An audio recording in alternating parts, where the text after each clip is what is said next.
Mike Heck here at Haverhill Inner City Boxing and Youth Development here with, you all know this man, UFC featherweight Calvin Kattar, getting Rob Font ready for his big fight against Cody Garbrandt on May 22nd. And Calvin, it's been a long time. Of course, you had that crazy fight with Max Holloway. How are you feeling after those 5 rounds with the former champion? I'm ready for round 6, man. I feel great. Like I said, credit to him. He fought great, but I'm hungry to get back. And when I don't achieve my goal the first time, I just come back hungrier. So I'm ready to go. What did you take away from that fight in particular?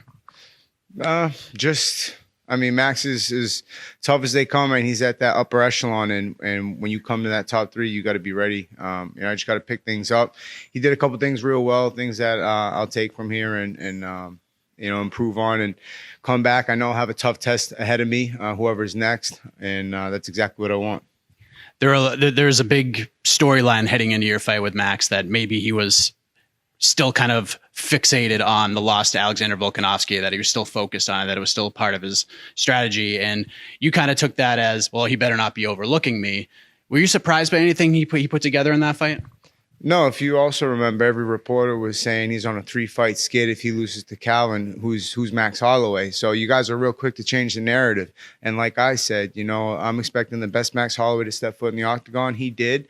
And I'm going to pick up what I learned from there and move on. It is what it is. And, he fought like a true champion. He's one of the best in the division all time for a reason. And I was happy to get that level of experience. And I can't wait to put on the next guy to step in there with. What was between the 4th and 5th rounds like for you? Because I did talk to Tyson about that, because there was a lot of talk about the fight should have been stopped. And, Tyson took a lot of criticism for that, but he answered it head on. He basically said, and he's standing right over there, but he basically said, like, listen, Herb Dean, he looked like he was going to stop it. And every time we were thinking about throwing in the towel, Calvin gave us a reason not to. He was throwing big shots. And then he said between the 4th and 5th round, like, you were ready to go. I even talked to Max. He said, looking across the octagon from you, heading into the 5th round, you're jumping up and down, you're full of energy. And he was just like, oh man, we got ourselves a fight ahead of us. So what was between the 4th and 5th rounds like for you? Yeah, Tyson gets a lot of, slack no matter what he does. So he could have, threw in the towel. He would have got a lot of slack from me.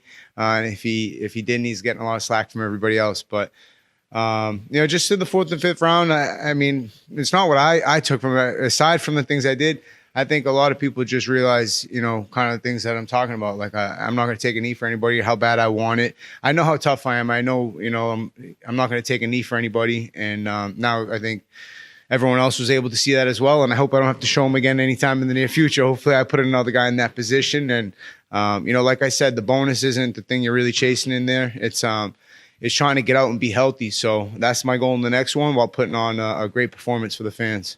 In a strange way, even though you hate to lose, do you feel like your stock rose in that loss because you were able to show how tough you were? I mean, really, I just hold myself accountable to my own expectations. I feel like I should beat a guy like Max and anybody in the world on any given night. Just that night, it was Max Holloway's, and credit to him. But like I said, man, I'm in the gym improving every day. I'm here right now, trying to keep up with Rob Font's ass, and he's peaking right now. So it's tough on these 35s, man. They move quick, but no, feeling good. He's got my energy at an all-time high. I'm proud of my teammate for having his first main event. It's long overdue, and you're going to see the best Rob Font. I'm confident May 22nd when he steps in there against Cody. What sorts of advice have you passed along to Rob? Because you've been in now 2 main events in the UFC, and this is going to be his first one. It's a big opportunity for him. Have you passed along wisdom about how to prepare for a main event from a mental perspective? I mean, honestly, since I made my debut, Rob's been in the UFC prior to me, and he gave me a lot of good advice leading into my debut. And we're constantly always trying to, throw advice at each other's way, whatever sticks, so be it. And but as far as he's concerned, man, he doesn't need any pep talk, man. Rob Font is ready to go, and I'm excited for it, man. I like I said, I believe it's long overdue, but things take time, and he couldn't be more ready for this opportunity. And as far as you go, I know how hard it is for you to slow down. You're go, go, go. That was the toughest part of the last couple of months, was the slowing down part and trying to chill out. But it is important. Like I said, take a lot of strikes. It's important to adjust, and every fight you got to do that. It's tough to prepare for the next one. Everyone talks about that second matchup as if they're overlooking the first, and this sport doesn't work like that. Giga Chikadze had some things to say about you. He out of all respect, he had the big win over Cub Swanson, put him away in the first round, and he said when Calvin's ready to come back, he would be honored to share the octagon with you if Max Holloway wasn't able to accept that fight. Did you watch Giga's performance, and if so, what did you think of it? I did. I actually made a tweet saying I was excited for the co-main, but I thought the co-main was the guys that pushed each other. So I didn't realize it was Cub was the co-main, right, with him. Yeah, it was a good fight, man. It was a good kick. I mean, as far as the call out, yeah, I don't think anybody respectfully, can call me out in a way. I get it. It's what it is. But yeah, I mean, in time, we'll see. Like I said, I think to call for Max is a long shot, but you respect him for it, whatever. You reach for the stars, right? But with me, man, whatever, whoever lines me up, like I said, I just stay in the gym, I put in the work. I let Tyson get criticism for who he picks so I fight next, and I just go out and try to finish every one of them. You just say yes. Yeah, basically, that's pretty much what we do here. But like I said, I stopped picking fights when I got into the UFC. Now I'm just ready to take on the best guys in the world. My last fight being that, and I'm just grateful for the opportunities I have in front of me, and I'm just trying to work hard to make sure they keep rolling in. Are you even thinking about timeline for returning? Like, I know you're excited to get back in there, but you want to kind of slow roll everything, and that's one thing. Tyson slow roll everything, man. How I feel, I'm ready to go, but when you feel good to go, you should probably give it a little more time, is what they usually say. And I mean, we got cautious Tyson over there, so whenever he says we're good to go, we're good to go. Do we feel like we'll see you before the end of the year? Hell yeah. I can't. I'm trying. Like I said, I'm being patient, listening to all the right people. But I mean, when I feel good to go is when I feel good to go, and I'm pretty much right there, man.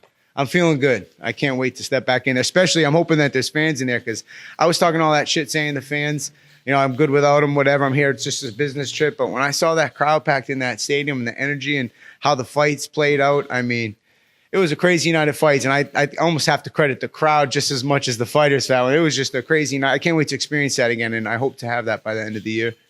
You mentioned the shoving incident with Jeremy Stevens, who you just fought last year. He shoves the crowd close, and it caused him to deal with a neck injury, some concussions, and he's dealing with that stuff right now. What did you think of that whole situation?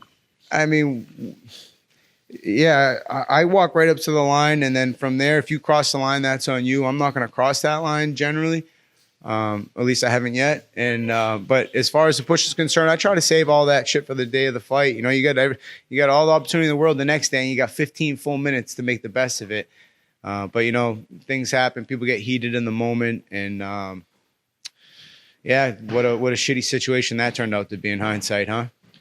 Absolutely. And I know our American watchers right now are probably going to be like, oh, why are you asking about this? But we haven't spoken since the Tampa Patriots won the Super Bowl. Tom Brady gets another ring. This is unbelievable, man. Him and Gronk. And 2021, what world do we live in right now? Masks and Tom Brady in an early retirement winning Super Bowls in Tampa. Can't help but be happy for the guy, honestly. Did you see that? It looks like the Patriots and Tampa Bay are going to play each other this year. Good. I'm ready to see the head-to-head. I mean, we know what happened, playing the field, but I want to see the head-to-head. Now you're going to have to root against Tom Brady. We'll get there, yeah. When the game's got us play, I don't know, man. A lot of time whenever that kicks off, but I'm excited for it. That sounds like a matchup. I didn't even know that, to be honest, but that's awesome. Last thing, I know you're not going to pick Cody Garbrandt to win, but a prediction on Rob Font's first main event against Cody Garbrandt. How do you kind of see that fight all playing out? I just see Rob Font being Rob Font, man, getting the finish if it presents itself. Definitely. Cody's ultra tough, man. He's really fast, but Rob Font is just dangerous everywhere the fight goes, to be honest. And I just think Rob Font by at the least unanimous decision. I feel strongly about where Rob's at in his camp and in his career, and he's locked in, ready to go. I'm excited. Calvin, glad you're feeling better. Glad to see you moving around. Glad to see you getting back in training. Tyson can't slow you down all that much, but you're able to move around a little bit. But it's good to get the in-person interview, man. It's been a while. Yeah, it's good to get this. No masks. It should be trending.